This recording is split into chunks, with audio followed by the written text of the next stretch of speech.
لە ساڵی 1990 کۆمەڵی دەستپێشخەری ژنانی کوردی دامەزران بۆ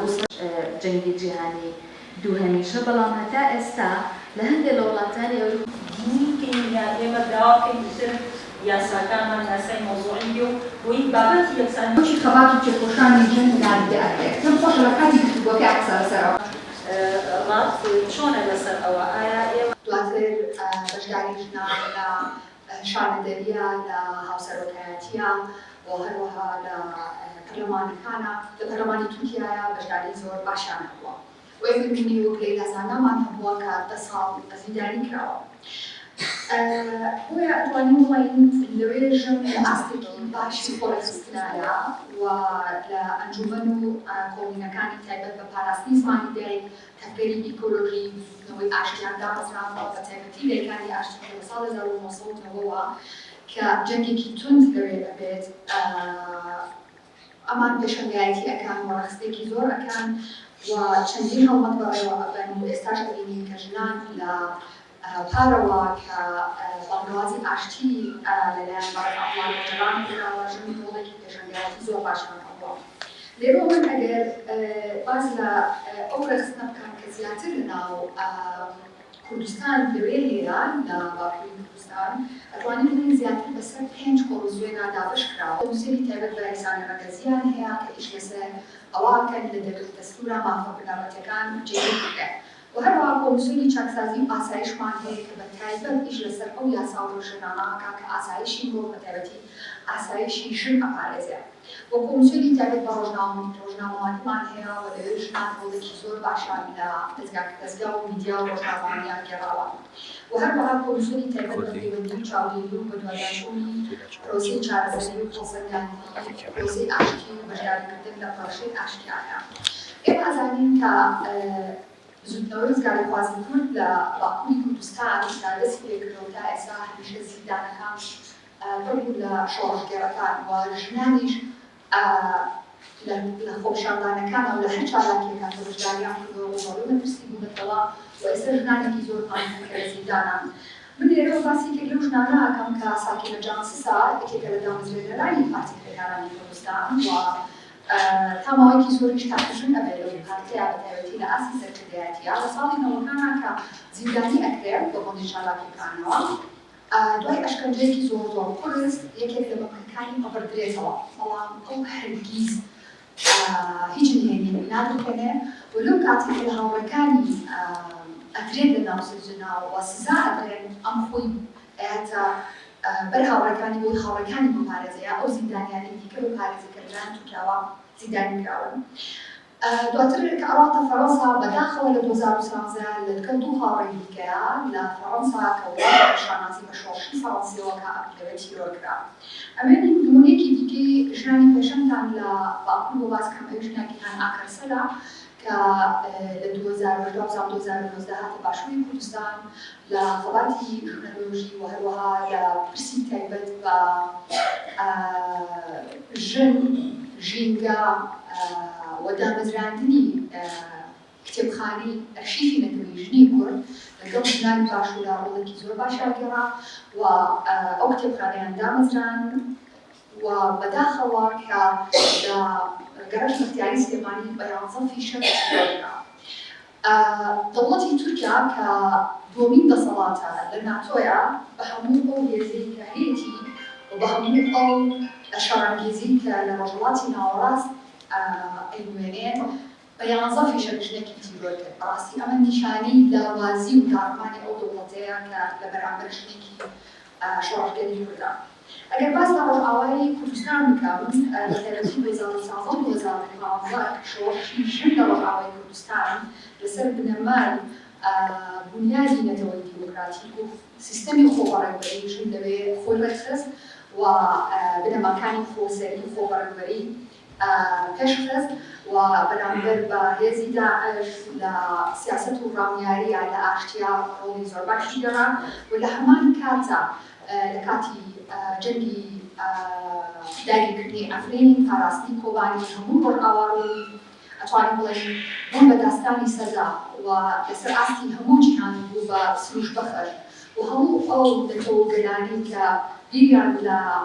مۆدێلێکی نوێی خۆبەرەوەری ئەکردەوە ئەو ژنانێک کە بیریان لە ئەوە کردەوە کە چۆن شێوازی دیکە بگرنە بەر بۆ گژایەتی سیستەمی سەرمایه‌داری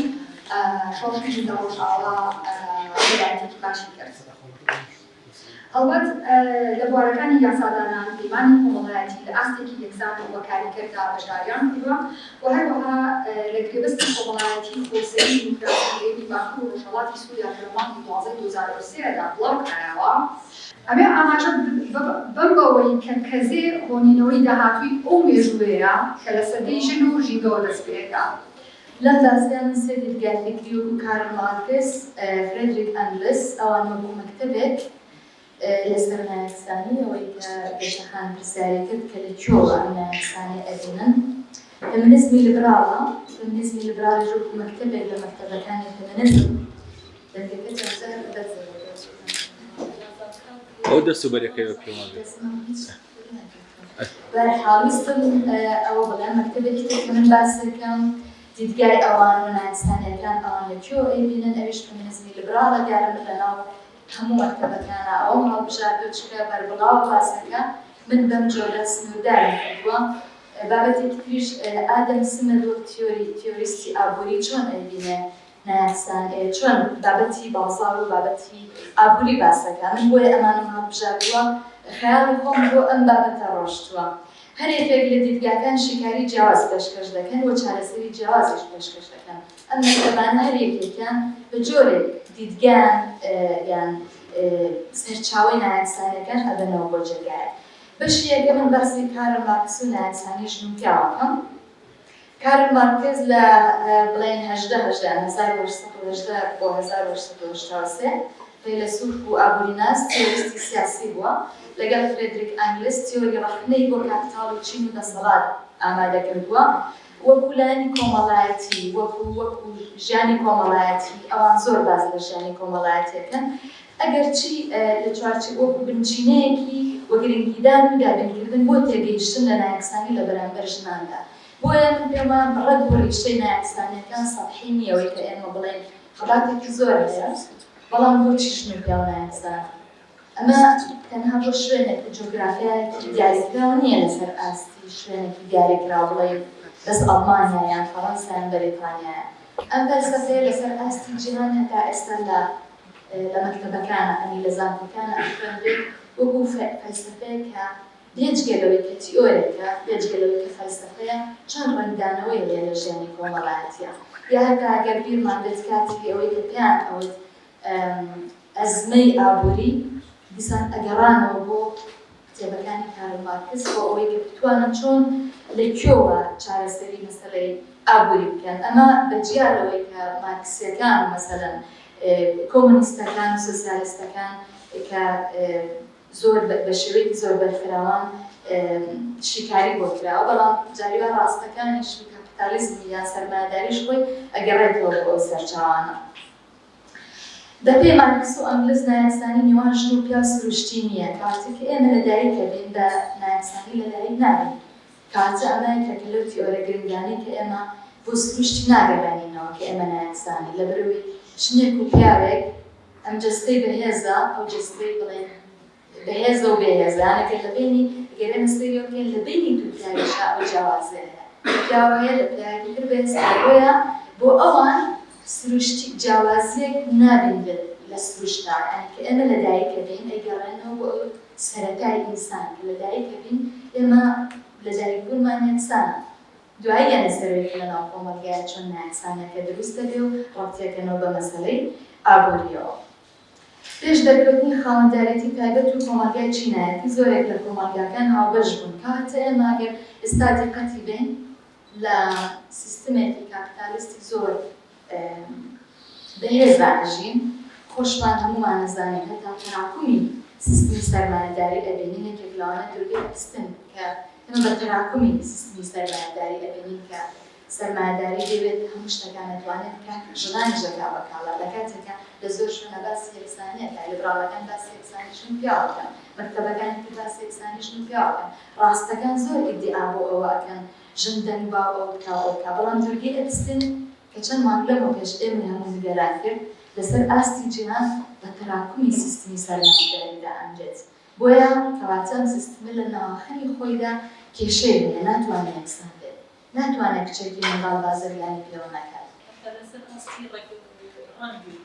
تێست و ڕەنگزینەتەوە و ئاین و هەموو جیاکاریەکان منداڵێکی ڕەشپێز لە ئەمریکا لەگەڵ منداڵێکی سپیپێز تا یەکسان نییە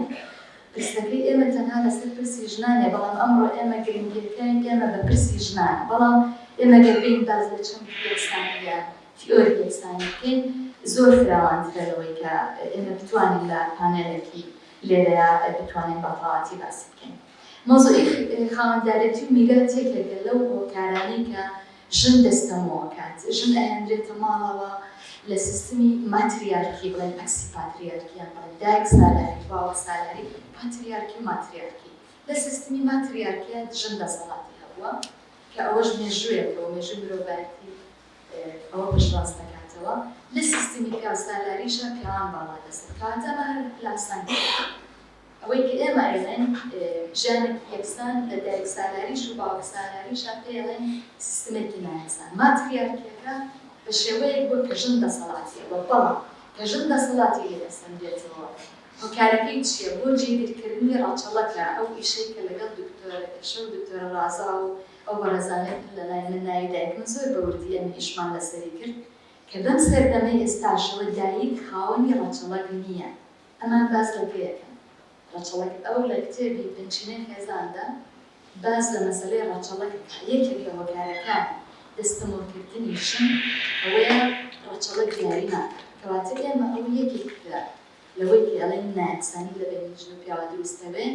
بۆ وڵاتانێکیش کە بە تایبەتی نەریتین یان ئاین بەڕێوەیان ئەبات یان شەریعە بەڕێوەیان ئەبا ئەمە زەقترە بێتەوە نایەکسانەکە لێرە زەقترە بێتەوە جێگیرکردنی ڕاچەڵەک لەو کاتەیە بە تایبەتی لەناو خێزانە دەسەڵاتدارەکانە پیاو دیاری کرابێت کە ڕاچەڵەک دیاری بکە ئەم هێزە لە ژن دەستەندرێتەوە هاوبەش نابێت ژن و پیاو هاوبەش نییە کاتێک بەتەنیا پیاو ئێمە مەسەلەن پیاوەکان لەم وڵاتانەش هەر ڕاچەڵەک دیاریەکەن ئەگەر ببینن هەتا لەو فیلمانەشی کە زۆر کۆنیش نین هەتا ئێستاشیانی هەندێک لە ژنەکان هەر هەڵگری نای پیاوەکانیانن هەتا ئێستەیەکێک لە وڵاتە نەریتەکان بەریتانیایە لەوانەیە زۆر ئێمە هەموومان بڵێن بەریتانیا لەندەن نەزانم چی لەناو سیستمی ئەڕۆستۆقراتەکانە ژنەکان هەڵگری ناوی خێزان بۆیە ئەمە ژێکێکی ترە لە هۆکارەکان کە ئێمە پێڵێن دیاریکردنی ڕاچەڵەک یەکێکی ترە لەو زەرەرانەی کە ژن کردوێتی پەراوێزی خا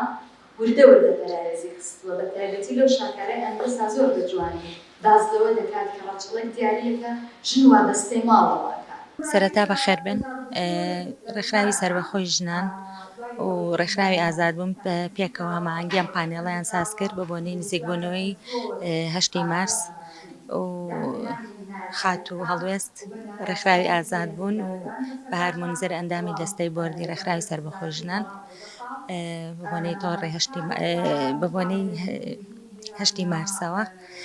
و باس لە ژنانی پێشەنگی باشوورەکەن کار و چالاکیەکانیان فیداکاریەکانیان لە ژنانی باشوور لە دڵنیاییەوە زۆر گرنگە و بیرهێنانەوە و بە ئاگابوونەوەی ژنان بۆ ئەم پانێڵانە زۆر گرنگە و پێویستە و زەڕورە بە تایبەتی لە نزیکبوونەوەمان لە 8 مارسە خەباتی ژنانەکەن لە باشوور و چۆنێتی بەرخۆدانیان و خەباتکردنیان و بەڕەنگاربوونەوەی توند و تیژیان دژ بە ژنان.